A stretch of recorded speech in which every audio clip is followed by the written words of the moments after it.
Hello दोस्तों, welcome back to my channel. दोस्तों, गुम है किसी के प्यार में आ गया बड़ा ट्विस्ट। जैसा कि आप लोग जानते हैं, तेजस्विनी की शादी हो रही है नील से, क्योंकि जूही नहीं मिल रही है। जूही कहीं चली गई है शादी की मंडप को छोड़कर, और सारे घर वाले ये डिसाइड करते हैं फिर कि हमारी बेइज्जती ना हो समाज में, इसके लिए नील और तेजस्विनी की शादी करा देते हैं। और तेजस्विनी दुल्हन बनकर तैयार भी हो जाती है और आ भी जाती है मंडप में शादी के लिए। लेकिन जब पंडित जी कहते हैं कि अब शादी की रस्में पूरी होने को आई हैं, तभी तेजस्विनी अपना घूंघट हटा देती है और कहती है मुझसे बर्दाश्त नहीं होगा, मैं और नहीं कर सकती, मैं ये सब कुछ नहीं कर सकती, और मैं अब नहीं सच को छुपा सकती हूँ। मैं अब बताऊँगी आप सबको सब कुछ, क्योंकि मैं अब ये नहीं कर पाऊँगी। और वो अपना घूंघट हटा देती है और सब कुछ बोलने लगती है। सभी घर वाले एक दूसरे को देखने लगते हैं और शौक हो जाती हैं। उसकी माँ शौक हो जाती है और सारे घर वाले शौक हो जाते हैं कि तेजस्विनी को क्या हुआ। और तभी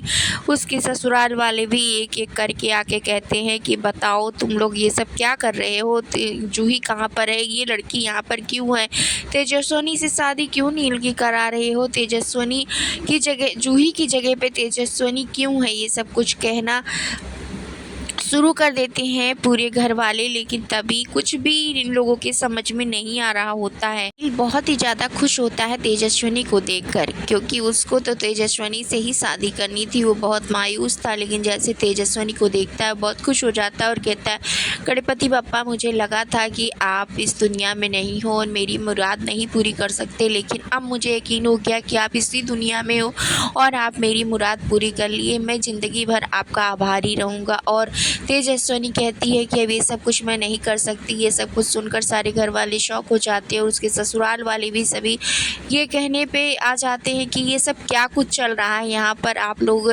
ऐसा इतना बड़ा धोखा कैसे कर सकते हैं हमारे साथ, आप लोगों को ये तो बताना चाहिए था कि क्या हो रहा है। और तभी तेजस्विनी, कोई भी घर वाले जब नहीं बोलते हैं, तभी तेजस्विनी कहती है कि मैं आप लोगों को सच बता रही हूँ कि क्या हुआ है। मेरी बहन, मुझे कहते हुए बहुत ज़्यादा शर्म आ रही है कि मेरी बहन कहीं भी नहीं मिल रही है, वो अपने मंडप को छोड़कर कहीं चली गई है। और तभी मेरे सारे घर वालों ने अपनी इज्जत बचाने के लिए ये सब कुछ मुझसे करने को कहा, लेकिन सॉरी, मुझसे ये सब कुछ नहीं हो पाएगा, क्योंकि मैं सच को छुपाकर ये सब कुछ नहीं करना चाहती। ये सब कुछ कहते हुए तेजस्विनी नज़र आएगी, लेकिन नील मन ही मन बहुत खुश होता नज़र आएगा, क्योंकि नील को तो तेजस्विनी से ही शादी करनी थी, उसको तो जूही से कभी शादी करनी ही नहीं थी। लेकिन घर वालों के दबाव में और तेजस्विनी के हाँ ना कहने की वजह से ही वो शादी करने को तैयार हुआ था। दोस्तों, देखना सब कुछ बहुत इंटरेस्टिंग होने वाला है। क्या नील और तेजस्विनी की शादी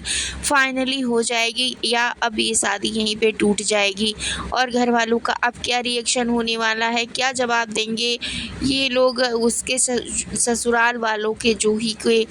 और अब क्या उसकी माँ मुक्ता क्या अपनी बेटी तेजस्विनी को मना लेगी शादी के लिए, ये सब कुछ देखना बहुत ज़्यादा इंटरेस्टिंग होने वाला है। आने वाला एपिसोड बहुत ही ज़्यादा ट्विस्ट एंड टर्न के साथ आने वाला है। दोस्तों, ये अपडेट आपको कैसी लगी, आप कमेंट करके हमें ज़रूर बताएं। और हमारे चैनल पर अगर नए हैं तो लाइक शेयर सब्सक्राइब करना, बेल आइकन दबाना बिल्कुल मत भूलें दोस्तों।